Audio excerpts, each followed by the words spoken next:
Good afternoon, everyone, and welcome everyone joining us wherever you are in the world. I'm Daniel Oyola, Core Program Coordinator here at the Berkman Klein Center, and we're here to introduce our special guest this afternoon.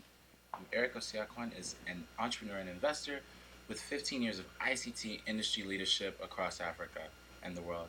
He's worked in 32 African countries setting up ISPs, ISPAs, IXPs, and high-tech startups.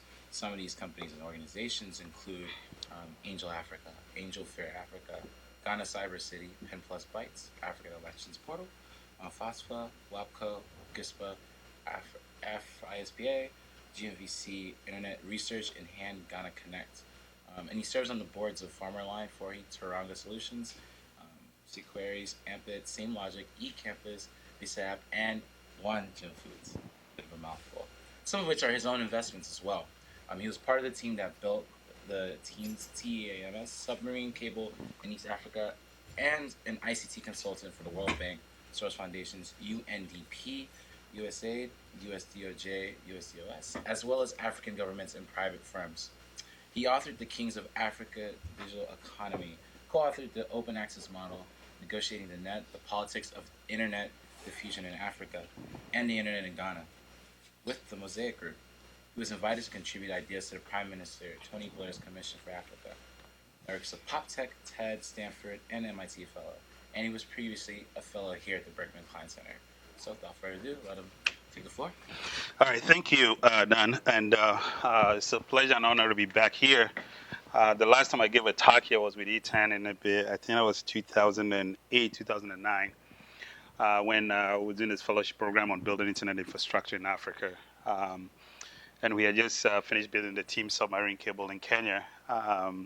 So it's good to be back after many years to kind of give a little bit of update on what has been happening on the continent, most importantly, but also to kind of zero in on the Kings of Africa, which is sort of the 5 countries that I've been investing and watching, and I think these are the countries that are leading the digital economy in Africa.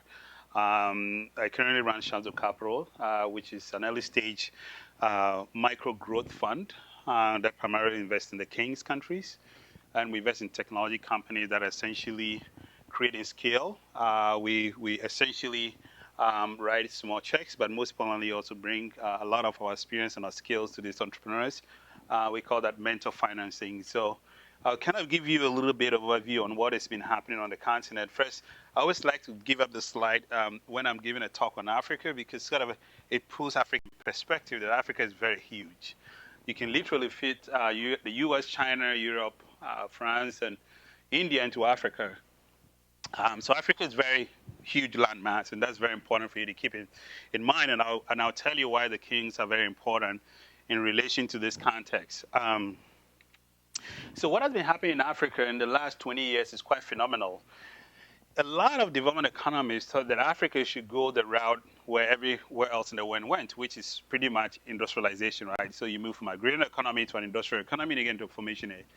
Africa actually segued into the information age without necessarily industrializing. So I'm one of those who believe that industrialization is important, but it's not it's essential. It's not essentially what you need to be able to get an information age that you can actually segue. And Africa is proving that with mobile.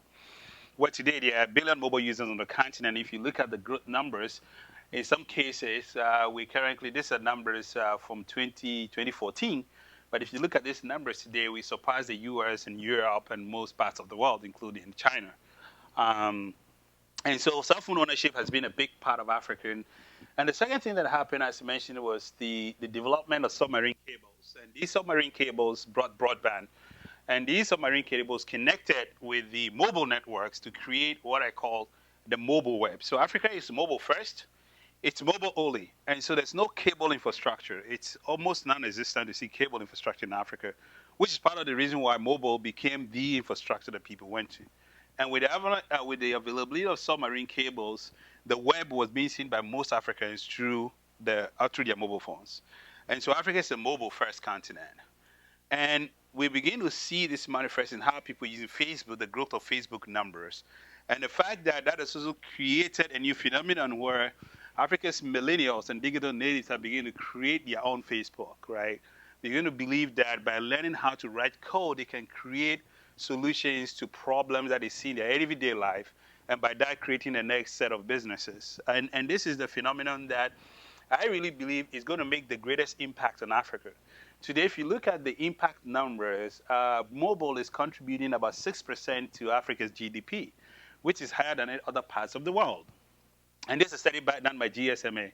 And so this impact you're seeing is the connectivity impact, right? So let me segment that for you. Between 1998 and 2008, Africa was mostly connecting to the rest of the world and pretty much consuming technology, right? Post that, what we're seeing now is a new generation of entrepreneurs who are building technology. So this generation is the creative era. And I really believe that impact is going to be more than double or triple the kind of impact that we're seeing already. And that's what we really believe, that Africa is going to be a very competitive part of the 21st century economy because of these innovations that we're seeing. Now, you may ask me, what are some of the evidence to support this? If you take the connectivity era, this is a study that was done by Freshfields. What they did was they looked at 40 TMT companies, telecom, media, and technology companies in 18 stock markets in Africa. And over a decade, they realized that if the annual return was 19%, in other words, if you invested in a company like MTN, which was non-existent in 1990, and you were trading the shares of MTN, over a decade, you made 19% return. You made more than 3 times what oil and gas made over that period, right?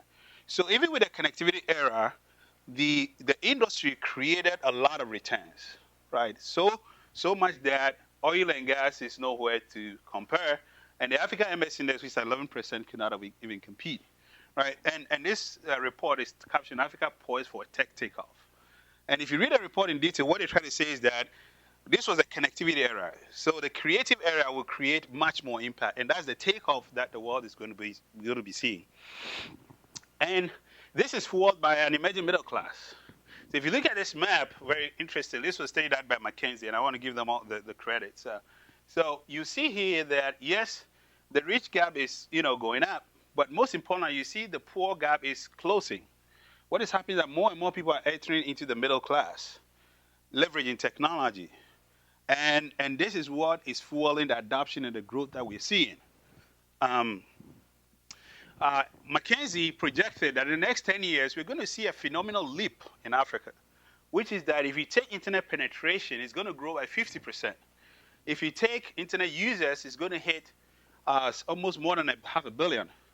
And e-commerce is going to be about $300 billion in e-commerce transactions, right? So, and this is going to be fueled by the creativity era.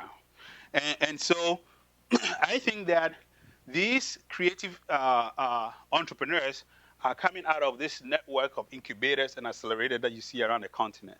These are the innovation hotspots. Today, probably this number is doubled already since this map was produced. So there's quite a lot happening on the continent in terms of entrepreneurs creating technology and leapfrogging. And what we're really seeing is the mobile web platform becoming the platform for disruption, where it's disrupting climate, agriculture, so existing markets, right? Existing markets are being disrupted to a very large extent by the mobile phenomenon, right? So if you take mobile money, one of the challenges in Africa was the adoption of cards, which is quite normal here in the US and in Europe. But in Africa, it was hard to do that. But mobile is done that. Now, most people keep their money electronically on their phone through mobile money. And that is for the whole new, online economy, where now Africa actually leads the world in fintech innovation because of this incredible developments. And we begin to see this from the younger generation of Africans who, before my time, in my time, if you went to college, you had 2 options: get a job after school or get out of the country, right? Today, you have entrepreneurs who are saying, no, I can actually create a business in Africa. One of the companies that backed a very interesting story is a guy called Kelding. This guy's first startup failed. So went to school in Ghana, finished, and started his first company that didn't work. And he had an opportunity to come to the US. You would have expected that, okay, his company failed, he came to the US, just find something to do and stay here. His uncle actually lives here. He came here and interned at a laundry for 9 months, basically learning the skills of the laundry business. Because his next startup, he wanted to disrupt the laundry industry. And when he finished, he went back to Africa and started a company called Forhey, Forhey.com. which is basically an Uber for laundry. So the same way you order laundry, he's built an app where you can, the same way you order Uber, you can order a laundry, right? I mean, this guy's story, I say that because it's quite phenomenal in a lot of ways, because he could have stayed here. His uncle is here, he had family here, right? But he realized that I had better opportunity in Africa to create a business. And so he went back and started his company. And when he told me the story, I didn't have a choice than to be part of it, right? And you're going to see this in a lot of younger generation Africans who are really taking their destiny into their hands. And they are the ones creating and building these companies that we're talking about. And we find them in the king's countries. The king's countries are the 5 countries that, as I said, I believe are leading the digital economy, which is Kenya, Ivory Coast, Nigeria, Ghana, and South Africa. And you ask me, how did I come by the kings? So I built a criteria. The criteria essentially has 5 main components. I'll go through them very quickly because I want to open this up to questions very quickly.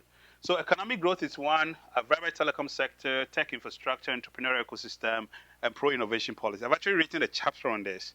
So if you Google the Kings of Africa with my name, you'll see the whole, which I'm writing into a book eventually. It's going to be a book on investment in Africa. And here are some numbers on the King's countries. Again, if you Google, you can see these numbers. And I kind of came up with some uniqueness of the Kings, which represent to a very large extent the elements that an entrepreneur needs. So I say the Kenyans are smooth, the Kenyan smoothness, right? The Ivorian persistence, the Nigerian hustle. Our Nigerian friends can hustle anywhere. The Ghanaian integrity and the South African diversity. These are the 5 characteristics that I believe are very, very important for any entrepreneur to succeed. And it's seen in the King's countries. So the question you probably in mind is that, so how did this digital wave start, right? It actually started in South Africa in 1995 when a gentleman called Mark Shuttleworth built a company called Twat and sold it to VeriSign in 1999 for more than $500 million. And around the same time, Vodafone's South African company, Vodacom, started prepaid airtime. And that became the foundation for mobile money later on. I went to Ghana in 2001 when, together with Mark Davis, we built Busy Internet. And I started the Ghana New Ventures competition where we started training Ghanaian entrepreneurs on how to build businesses.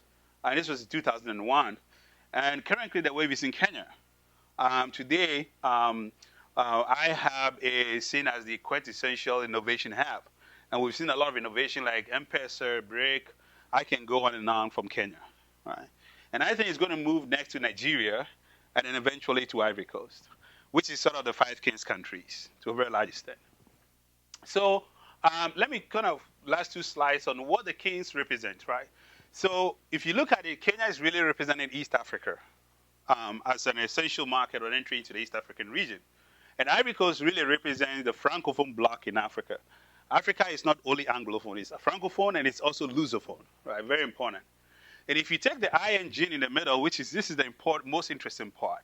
So Ivory Coast, Nigeria, and Ghana is almost the population of the United States, with 300 million people, but it sits on 1/5 the landmass of the United States.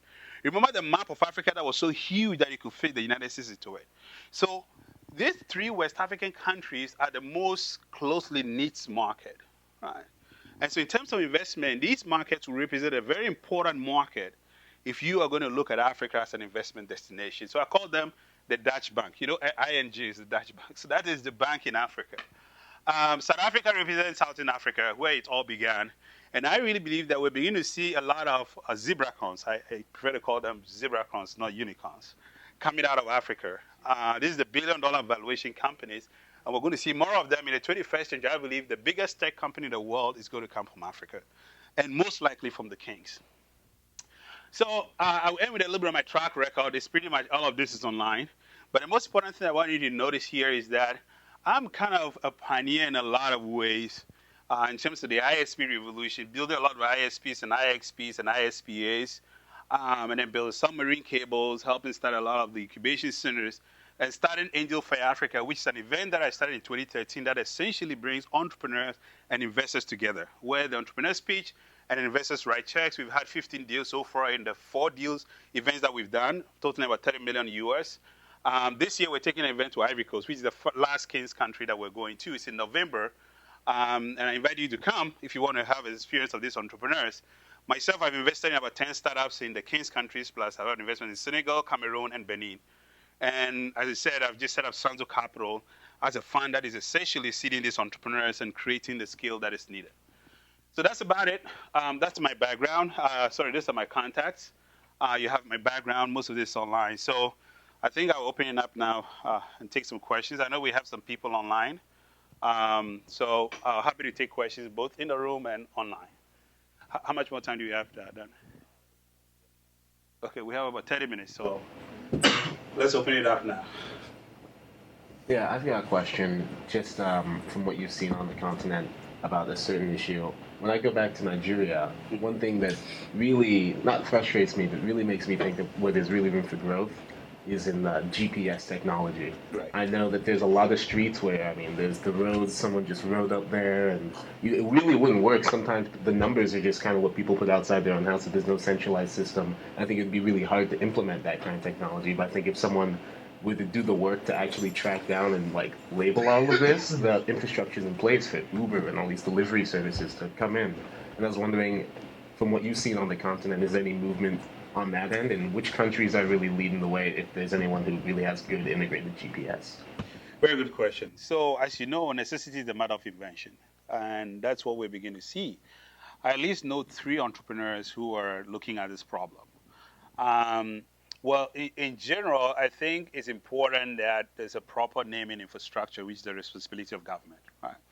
And if you take certain markets, like Nigeria has a very strong, good addressing system. That's one of the things, and I think Nigeria has a good addressing system partly because, Nigeria didn't have a postal system. In Ghana, we had a postal system, so you go to the post office and pick up the mail.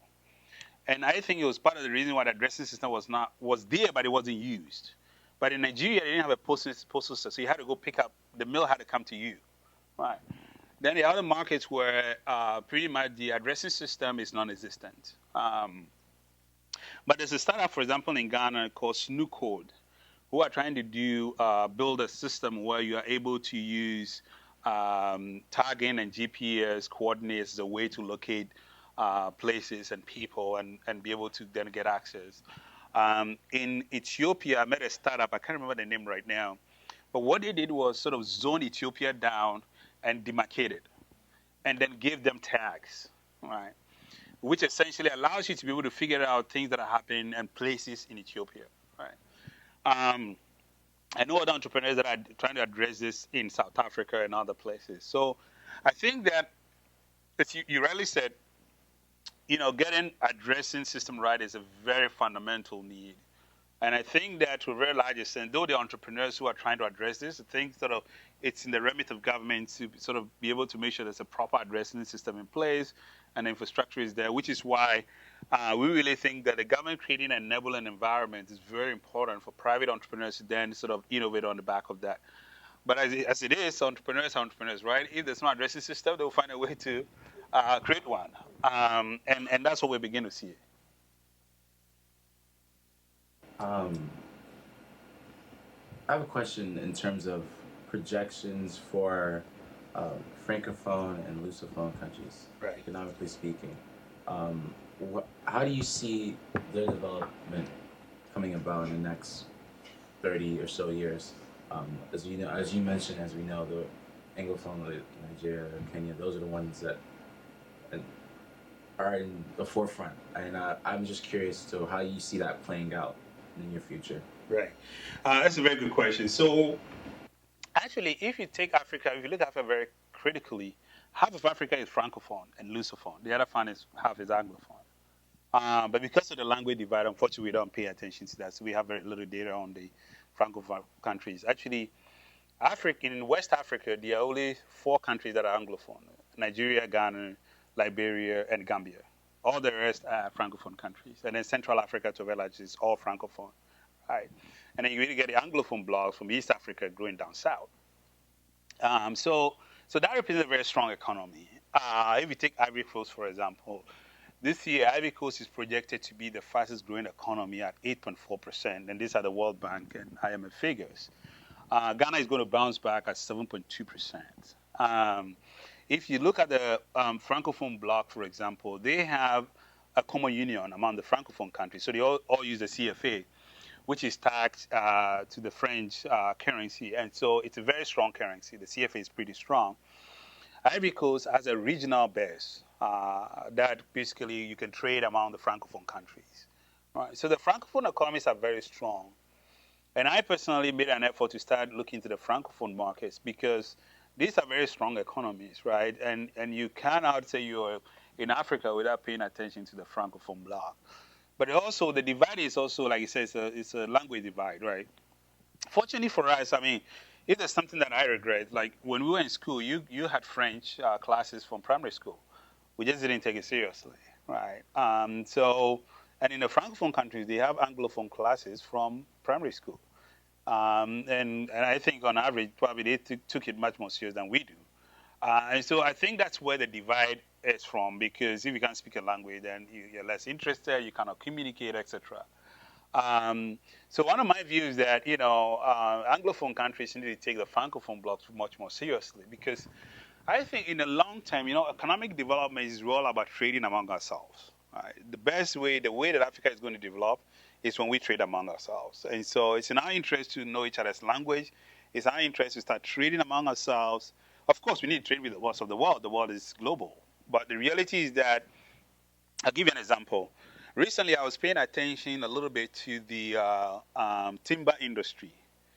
And I realized that a lot of the timber processing companies in South Africa used to import their timber from outside the continent. Meanwhile, there are a lot of countries that have timber, like Kenya, produce a lot of timber. And in the most recent past, they are now importing a lot of the raw materials from Kenya, which has totally increased the trade between Kenya and South Africa. That it's in the billions. It's so significant now, right? So I think one of the things that is important is just the fact that if we start trading among ourselves, you realize that a lot of the raw materials you need for certain industries in certain parts of the continent can be found in other parts of the continent. So you don't need to get it from outside, one. Two, you can access a common market. And part of the common market development is in these sub-regional blocks that we see. ECOWAS for West Africa. We have the EAC, the East African Community for East Africa. We have the SADC, which is the Southern African Development Corporation for the Southern Bloc. And of course, there's the North African Bloc. Fortunately, the North African Bloc aligned itself more to the Middle East. But I think they're still part of Africa. So, on top of that is, of course, the African Union that is really, really trying to create this integrated Africa. The recent developments on that is that the African Union is going to be issuing a common passport for all Africans. First of all, if you cannot travel to another African country, then you're pretty much stuck, right? Some of the interesting developments or history is that, look, if you have an American passport, it's easy for you to enter an African country than me, another African, having an African passport, which is in some sense doesn't make sense. But that is the genesis of the problem, right? If you cannot move into one country, then you cannot do trade there. Last year, the African Union, I think, did the most interesting thing, passed a resolution at the annual meeting where they were basically encouraging member countries to issue visas to other Africans on arrival. And certain countries are adopting it. Ghana adopted it. So now, if you're an African, you show up in Ghana, you get a 30-day entry visa without applying, going to the embassy.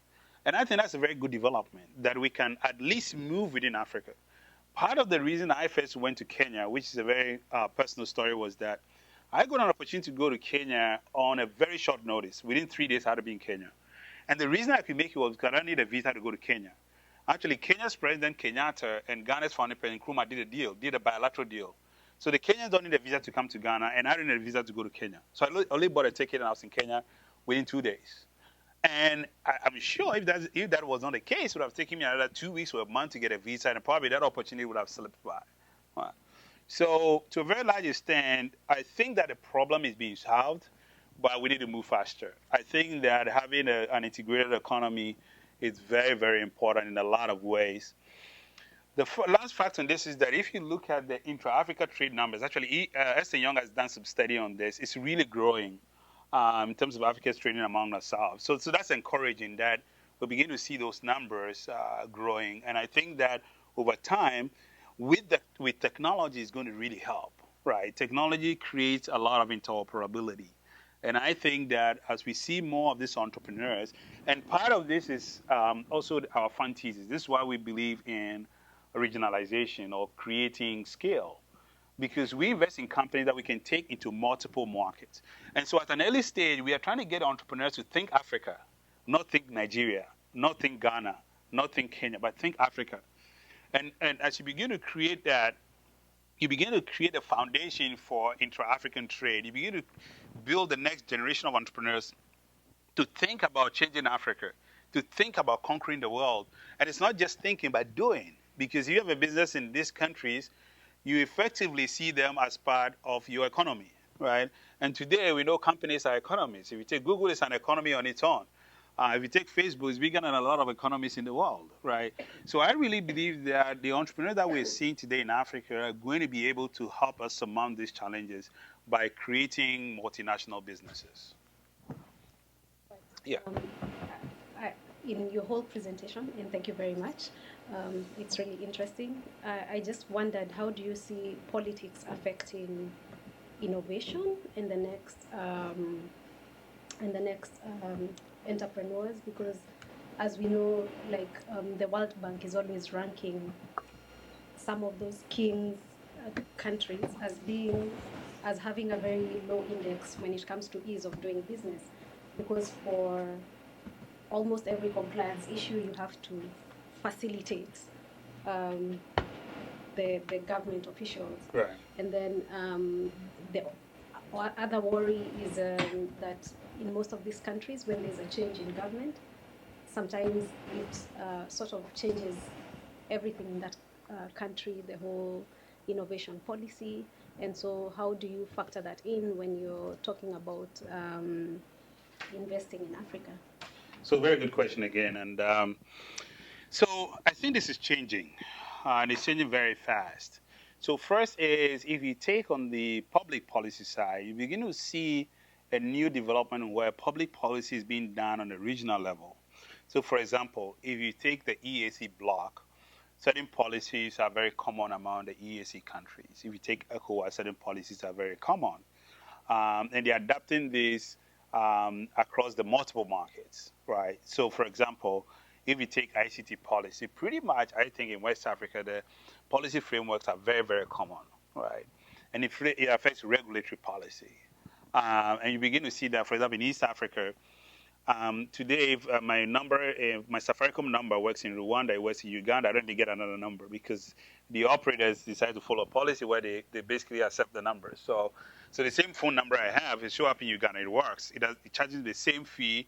Before, it wasn't the case. You couldn't even use your phone in Uganda. You had to get a new number, and you were charged. If you're roaming, the roaming charges are higher than the countries from which you were. So it is changing. I agree that it needs to change faster. So generally, we all know that public policy takes it's a bit of bureaucracy, so it takes time for things to change. What is important, I think, the very interesting development is the fact that some of these countries, especially the kings, are beginning to realize that innovation is leading the way. And they're trying to stay out of the way when there's innovation. So if you take M-Pesa, for example, I'm sure that somebody at a central bank in Kenya decided to allow that innovation to happen. And that's why today we have mobile money. If that person had decided to, apply the law to the book, I'm sure they would have stopped M-Pesa from happening. All right. So I think that there's a nice room where at a certain level, you want public policy to be relaxed so that innovation can lead the way. However, you also, at certain instances, want the legal framework to be strong so that there are no abuses. So, for example, you can be financing terrorism through mobile money. People can be using that as a way to finance terrorism, money laundering, etc. Recently, I was in Kenya, and normally I have a bank account that I'm able to transact through my mobile money account. So I went to the bank and I wanted to do a little transaction, and they said, we need to see your passport. And we wanted to see, they asked me certain questions. And, I was kind of in a hurry, but on one thought, I realized that I needed to slow down and respond to the teller. And then after the transaction, she said, the reason we're doing this is that we noticed that, terrorism is being financed using mobile money. So now we're getting certain regulations from the central bank that we need to know the customers. We need to know why you were moving the money, what you're going to use it for. And so that's the reason we're slowing you down. And it makes sense to me. So in this case, you need some level of a legal framework to make sure that it's not abused. Right.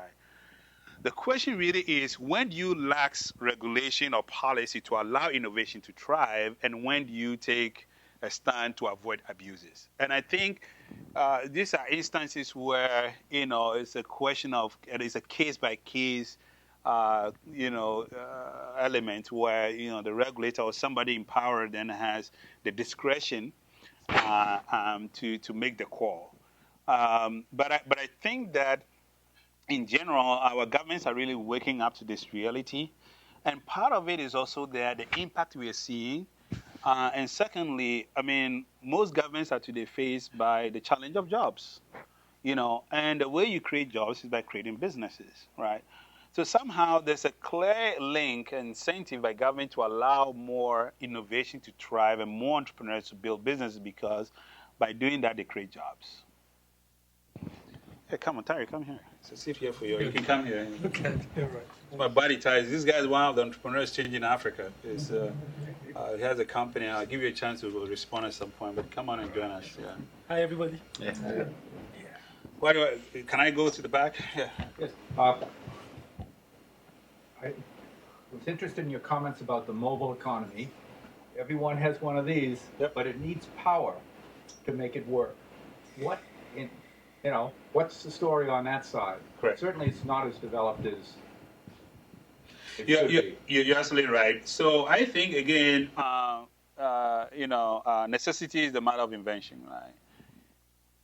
We begin to see also a lot of renewable energy innovations. Actually, one of the companies that just raised a significant amount of money is a company called Off-Grid Solar and M-Copper Solar. I think one of them raised 19 million in 2015. The other one raised about 22 million or something like that. And this is actually as a result of these entrepreneurs building very interesting companies that are producing power off the grid. All right. So I think that we're going to see the emergence of mini and microgrids in Africa. We are also, to a very large extent, going to see the development of other forms of energy, especially in the recycling and renewable space. I know a couple of entrepreneurs who are doing very interesting things with recycling, renewables, and we can go on and on and on. And I think what we begin to see is that there's some kind of convergence between those entrepreneurs and the mobile entrepreneurs. So I'll give you an example. What M-Copper does is they've just done a new, the latest platform allows you to now use mobile money to access energy, solar power. So if you're on their grid, on their system, the way you pay for your solar energy is by having airtime on your phone. So when you have airtime on your phone, you make a payment, you get power. When your unit runs out, you don't need to go to a metering, you don't need to go to an agent to get airtime. From your mobile money, you're able to pay. If you pay, you get energy, right? So I think that this convergence is going to create new forms and ways in which energy is delivered. On the infrastructure side, what we are beginning to see is, for example, the mobile operators are beginning to get into towers that are solar powered. So you go to a village where there's no power, and you basically put out a mast, and that mast, on top of it, is solar panels. And those solar panels basically power the mast.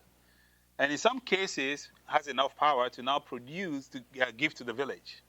So most people now begin to create charging units, close. And so in a village where there's no power, the mobile tower provides connectivity and provides power. Right? So I think that we're going to see more and more of these innovations. Again, this is a case where you're going to see the West learning a lot from the global South. To a very large extent, the phenomenon you describe is because Africa has mobile. So some of the innovations you're seeing in mobile is coming from Africa, right? And I think that on the energy side, we're going to see that as well. We're going to see some really interesting developments around energy sources, how people use energy, how people consume energy, because there's a lot of need there, and there's a lot of entrepreneurs tackling some of these challenges. So with the information age, you see a lot of GDP growth, but you don't necessarily see a commensurate growth in jobs and employment. So how do you make sure that everyone can benefit from this economy, at least in the countries where it's really taking off? Very good question. So I was involved in a World Bank study that was done about 7 years ago. And essentially, we tried to look at what is the impact of mobile on GDP, which is sort of resulted in, in the GSMA study that we did. And one of the outcomes we had, I mean, the main outcome was that I may be wrong with these numbers, but it's something around for every 10% mobile penetration, it connects to, I think it's 1.38% GDP growth in the developed world and 3.2% in the developing world. Which sort of shows that mobile had more impact in the developing world than the developed world one. The second thing we wanted to do was we wanted to see whether there was a causality between the two of them. In other words, was the mobile growth affecting the GDP or was the GDP affecting the mobile growth? That's very hard to establish, right? Because it's almost like a two-sided sword. Because mobile growth will impact GDP, and if people have more disposable income, they will buy mobile, right? But the fact that it was, I mean, we could establish that in the developing countries, it had more impact was quite significant. To a very large extent, I think that we are going to see a little bit more of the causality now that we are seeing the creative economy begin to emerge. Because the simple reason, in my view, and I may be wrong, is that we are now beginning to see some form of innovation that comes from sort of the participatory economy, right? As opposed to the consumption economy, right? Where people are just using technology. So you would say probably if you build a mobile network in Africa, because all the components of mobile network are not built in Africa, you're creating more jobs here in the north where the production is than in the south where the consumption is, right? So, and that's why I think that the impact is going to be much more higher. And I think that the research institutions have a task to start telling us what those numbers look like and what the causality is and how much more. I mean, if I was a government, that's one of the things I would like to do. I would like my research guys to say, okay, we want to create 10 jobs. How many companies should we empower? Right? So if you can be able to establish that, then you can begin to look at the numbers in more relative terms, you know. But I think that's an exercise that, you know, needs to be done and will help a lot more in being more specific. Yeah, I have a question regarding this new generation of entrepreneurs that are being like trained or developed in these countries. How does it look the ecosystem, like the education ecosystem or the learning ecosystem for them? Where can they learn about that? Where they can connect? How does it look like? So the two things. So in the criteria that we looked at in the Keynes, we talk about an entrepreneurial ecosystem, and the ecosystem constitutes of, you know, government, private sector, research, and academia. Right? I mean, you need to have strong institutions that are training entrepreneurs, giving them the right skill set. So that's very important. But what we are beginning to see is a lot of the entrepreneurs are self-taught people. And I'll let Bobby Tayo respond a little bit and give you his own experience. I mean, some of the entrepreneurs that I've seen, I myself am a product of that. You know, so I got some basic education, but a lot of what I've learned is by being on the internet and being self-taught. Right? So the internet is empowering in that sense. Tayo, what has been your experience as an entrepreneur? Have you learned everything from school, or was it something you learned on the job? Okay, well, it's a combination of both. So I had the rare opportunity of getting an MBA from MIT, which has a strong entrepreneurship culture. But before then, I'd had some exposure to entrepreneurship in Nigeria. So I might not be the perfect example of a full homegrown entrepreneur. But what's happened on the continent now also is with folks like myself going to start companies. I've had quite a number of employees go through who also wanted to do their own startups, but they worked with me for a couple of months, learned a couple of lessons, and then went on to start businesses.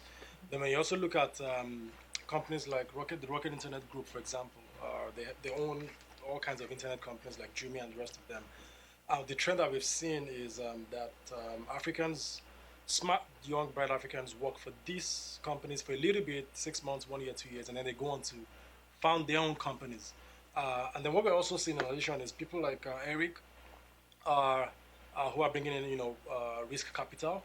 are also creating vehicles like accelerators and incubators and mentorship programs that bring in young smart guys who might have capabilities, either technical capabilities or just have a dream, and then they come through programs, where they're exposed to people like Eric, and then they learn, the process of building a business. So it's a combination of a lot of things: incubators, startup accelerators, working with founders or working with European financed startups that are serving as some kind of breeding ground for entrepreneurs on the continent. Any more questions? Yeah. Eric, so if you can take us back in time to 2001, and let's pretend that you're going to do this all over again. Can you walk us through, like, what do you think? If you had to give yourself advice going back to 2001 to do this again, what would you tell yourself? So that's with the benefit of hindsight, we can always do things a little bit better. But what I've always believed in life is that there's no perfect condition. So one of the things my parents taught me, which I think has really helped me in life, is that there's not like a perfect time and a perfect condition where things happen.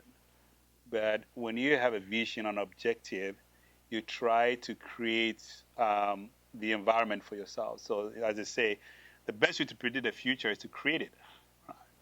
And I'm not going to give myself too much credit, but if you take people like Tayo, I mean, these entrepreneurs don't have any, mentors. They don't have any role models. We're all trying to figure it from, just following our nose, so to speak. And being very, very ambitious and very, very committed and going through very tough conditions to build and to create an industry. And I think, if you go back and look at other innovation hotspots around the world, if you take Silicon Valley, if you take even here, there was a generation that said, we want to create this world, right? And that generation essentially sacrificed and took risks and did things that were not normal. And created an environment where institutions like MIT and Stanford were built and became the background for all the entrepreneurism and the innovation you see here. And I think that in some sense we are kind of creating that, right? Which is why I always tell people, we've just been doing this for less than 20 years. Silicon Valley was built over more than 50 years. What you're seeing here today is many years. American democracy is 200 plus years. All right, Africa is just starting. So, but I'm not saying that's an excuse to sort of just be doing anything, right? But I think that when you put it in context, some things just take time, right? And so it's important to have that context in your mind. If you ask me, I don't think that I would change many things. Oh, there's only one regret I have, which is that I'm taking my French classes very serious. I really think that if I take French seriously, I struggle to speak French. When I go to Francophone countries, I'm going to Alliance Française and took a class again. That's one thing that definitely I would like to do properly. I would like not to skip my French classes and come up with excuses why I didn't take it seriously. I really think I should have taken French seriously. But otherwise, I think I just took the opportunity that came to me. And you'll never have a perfect opportunity. One of the reasons Tayo and I really connected was he and I met at a conference, Angel Fair conference in Ghana in 2015. And he wasn't going to pitch. This was the story. So there was a conference before our event called Africa Technology Summit, and he was there. So we met and we're talking, and he told me what he was doing, and I immediately said, this guy is going to be one of the best entrepreneurs because he was solving logistics problem. He was basically building a company that will be delivering stuff. And I know logistics is a big problem in Africa, right? So immediately I had a lot of respect for him taking on that challenge, right? Because it's a big challenge in Africa, and if he can fix it, so I actually gave him a chance to pitch at our event. Literally within a day or two, we agreed. He decided to change his flight and stay, and I gave him a chance to pitch. And I'm sure he will tell you his experience and what happened. But to a very I'm just saying, we've all followed our nose, and in some cases instinctively jumped into things, and we're trying to figure it out. So there's really no manuscript, or probably we're adapting what is here in some way to Africa. Yeah. Question from let's take some. We have one question from the internet. Okay. What are your thoughts around the future of the agriculture industry in Africa, and how do you see technology playing a role? So I think there's a huge future. So 70% of Africa's workforce is agrarian, right?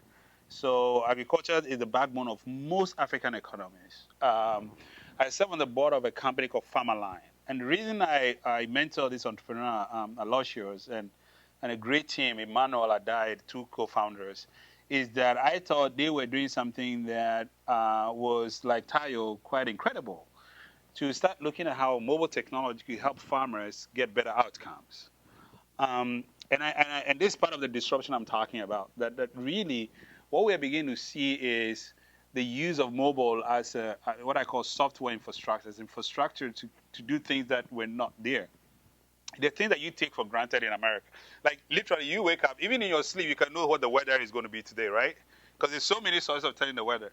In Africa, farmers don't even get that information. You think it's weird, right?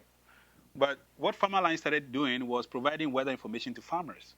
So farmers could actually know that it's going to rain a lot this season, or it's going to rain less, and so know what to plant and when to plant.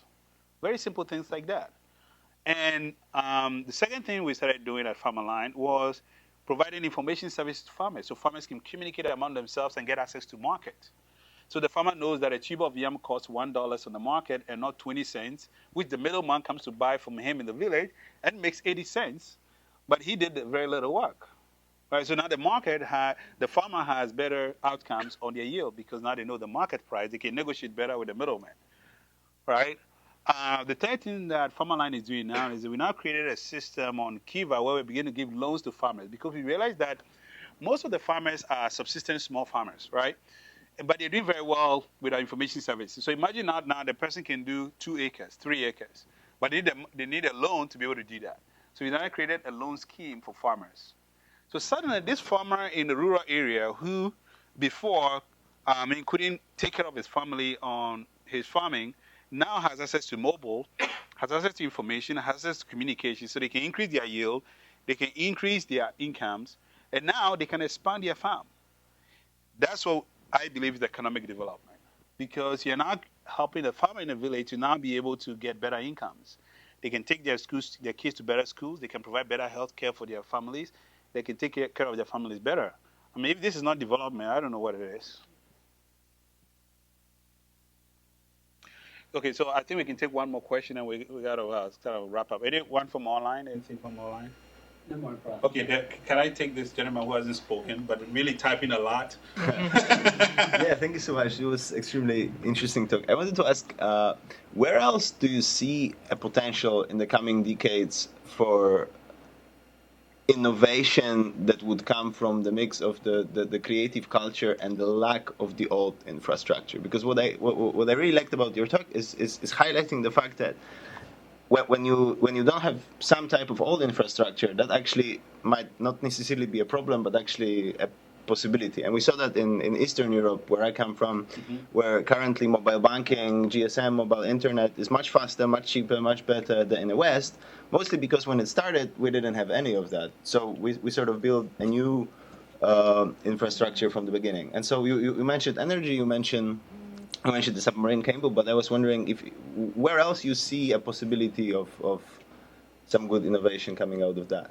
Good. So, I mean, what you've said, and I wanted to say that this is not just Africa. You're seeing this in Eastern Europe. You're seeing it in Latin America. So the global South generally is, I believe, and I'm going to make my concluding remarks, I believe that the global South is going to lead the global North in the 21st century. The reason is the fact that the global South seems to have adopted new technology faster than the global North. And the global North has a challenge with legacy because you have old technology that you have to build upon. So somehow our disadvantage has become our advantage, right? And to a very large extent, it also means that the global South could be doing certain things more interesting and better than the global North because we don't have a legacy that we have to deal with. So we're going straight into next generation technology, next generation thinking, and we are going to be innovating in ways that will be hard for the global North to do just because of context, right? And that's why I really believe that you're going to see some of the greatest technology companies or innovations from the global South. And which is why I think the King's countries are going to be very important in the 21st century. If you take Asia, Asia has the TICs. So it's Taiwan, India, China, and South Korea. And that's why I came out with the African Kings. So to conclude, my bet is on the fact that the global North, even if you look at the flow of capital, it's beginning to really change. With the introduction of now Bitcoin, and all this stuff. The flow of capital is really changing around the world. So I'm a big believer in the fact that we're going to see very, very interesting and innovative ways in which technologies apply to the way people live, people do things that will be a lot for the global north to learn from. And there's something bad about it. I think the global north will learn some things, and the cycle will go around again. Because don't forget, there will come a time where what we have done will become legacy as well, and then it will go around. So the world kind of goes in shapes, right? So really, there's nothing new under the sun. We're just seeing another emergence, and I think the South has an advantage in that sense.